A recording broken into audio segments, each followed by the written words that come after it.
you know what? If the two rookies hit right off the bat, which would be great, it's not realistic, but if it happens, Christian Wood has great trade value.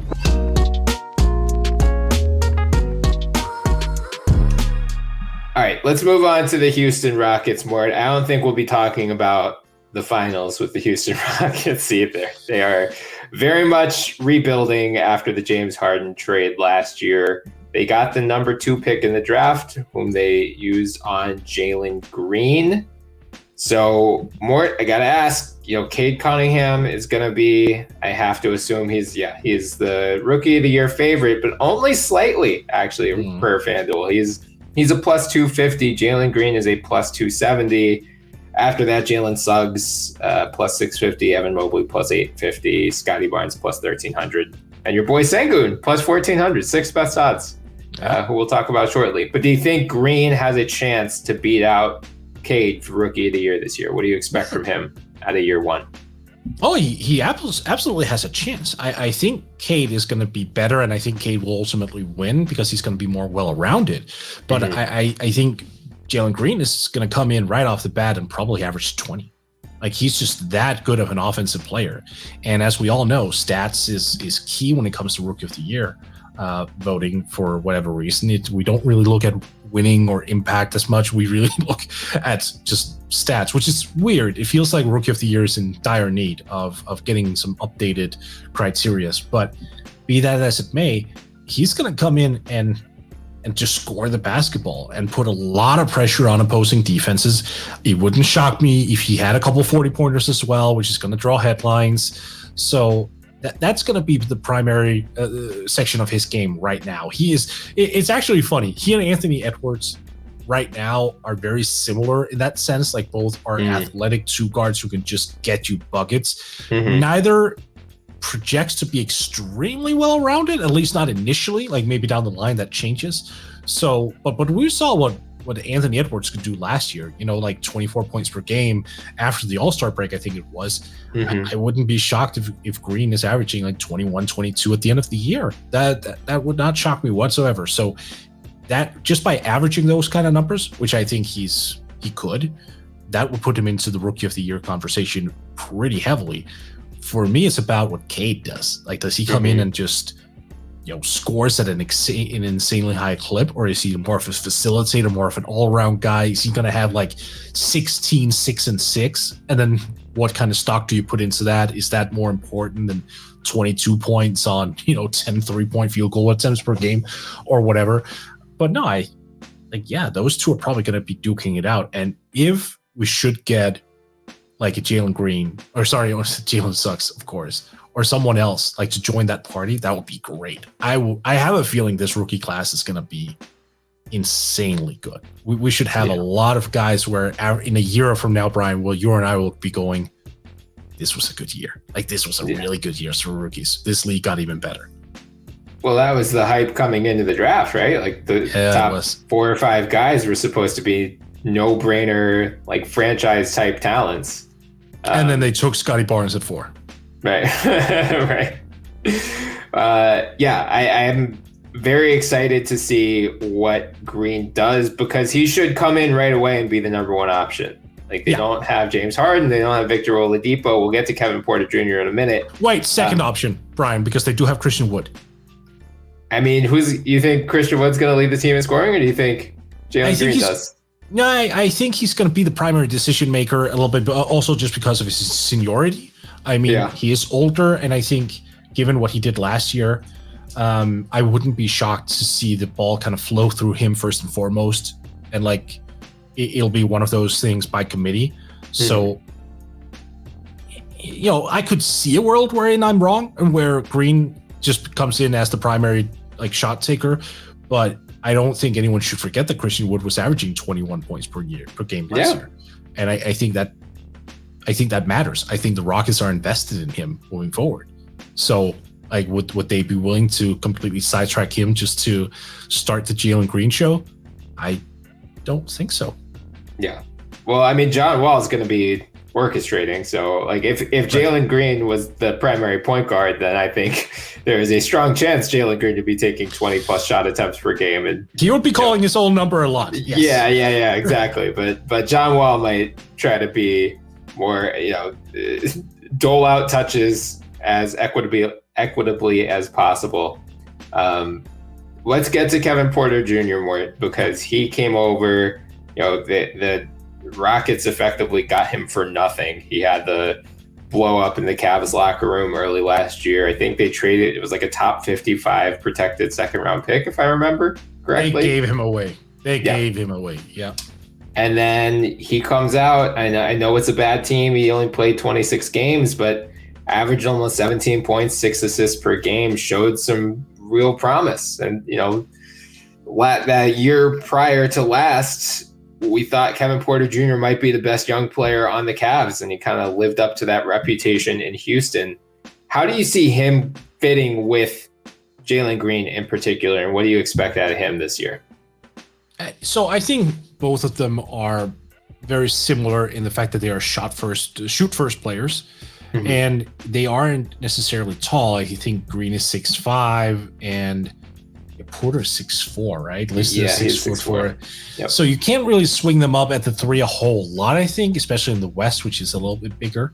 But maybe because this is just a developmental year, the Rockets just say, screw it, let's go. I mean, it doesn't matter if you're bad defensively, you can't guard like the Harrison Barnes of the world. Like, it's fine. Just go out there, get shots up, and make sure that you establish your offensive game, and then we'll work on the minutia afterwards. Maybe that's an approach that they would take, in which case, I expect Porter Jr. to get a significant amount of minutes, be that as a backup, or maybe even as maybe what I should say is a multi-positional backup.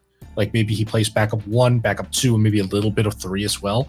Like, you just kind of slot him in wherever necessary as the primary guy off the bench in the 6-man role, and then you run from there. Regardless, I think he factors into their plans a lot. He is arguably the best outside of, they do have John Wall.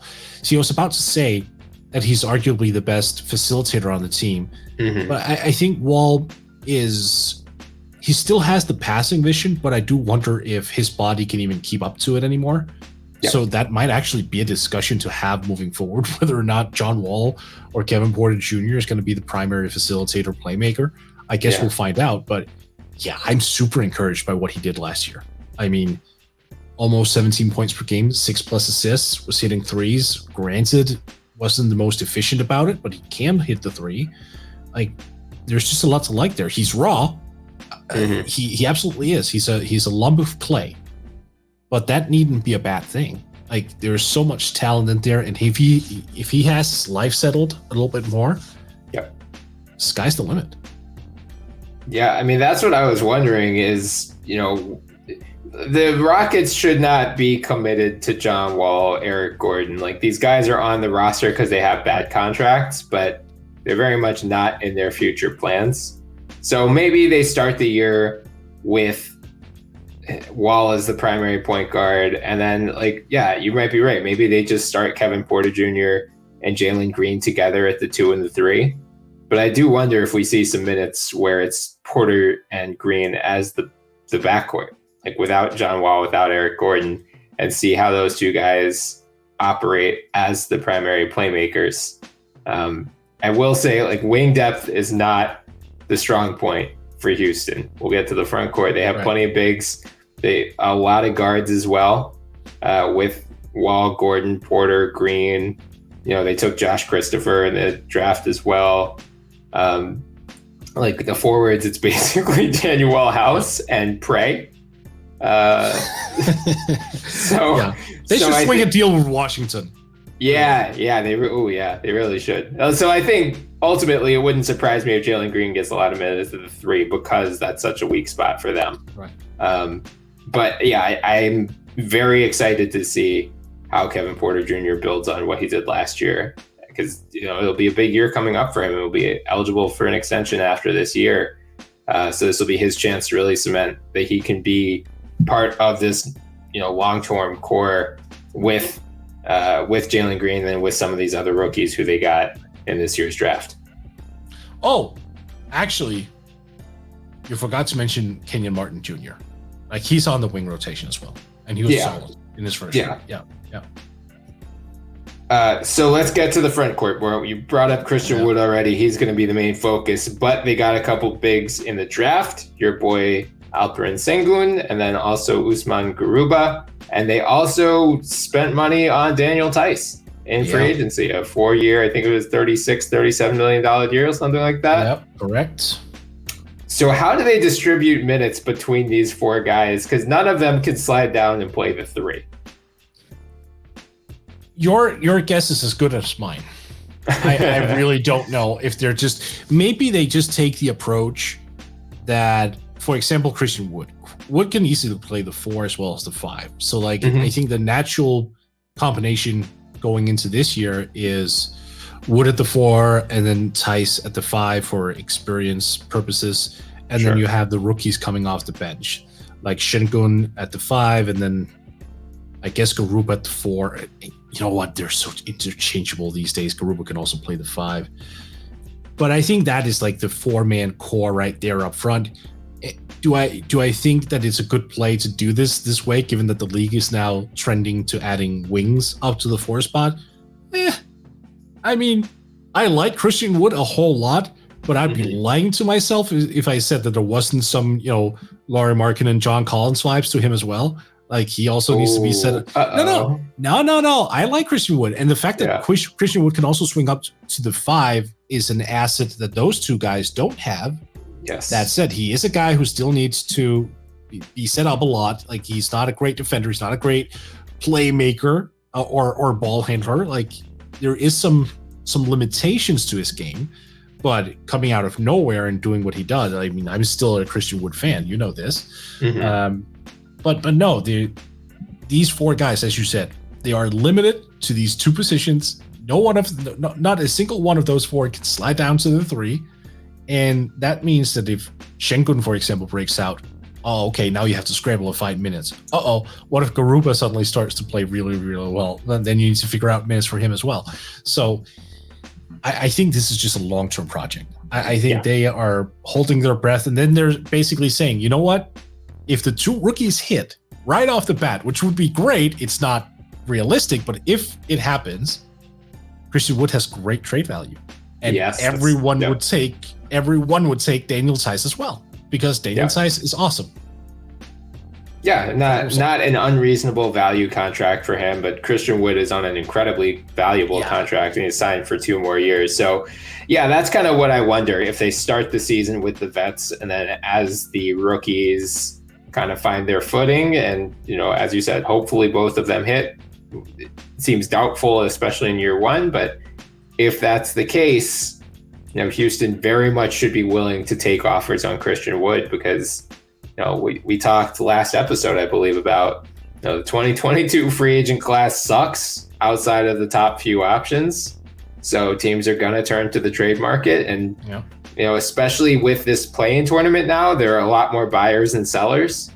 Like there aren't that many teams in the league that are just completely out on being competitive next season. So Christian Wood might be one of the most valuable trade chips on the market in the next 12 months.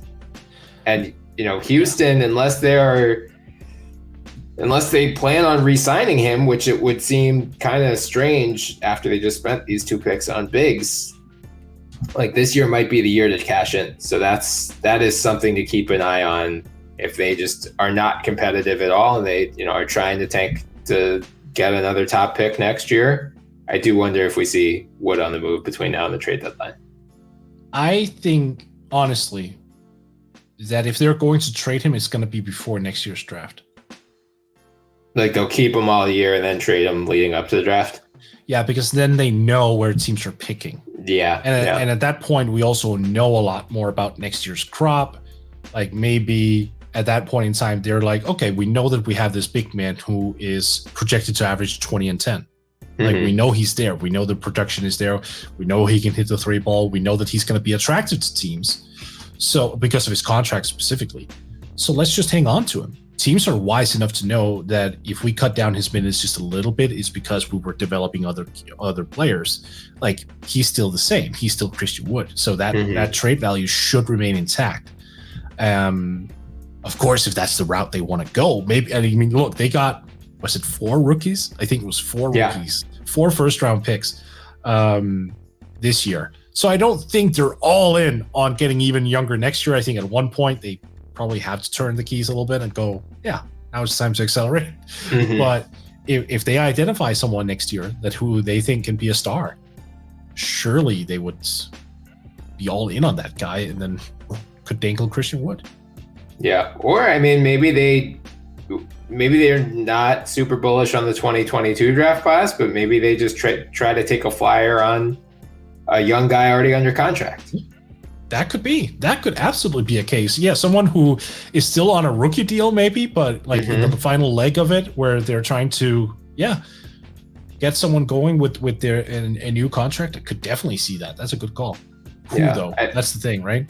Yeah. Well, I mean, they could also use him to try to dump Eric Gordon or John Wall, but I wouldn't do that if I'm them.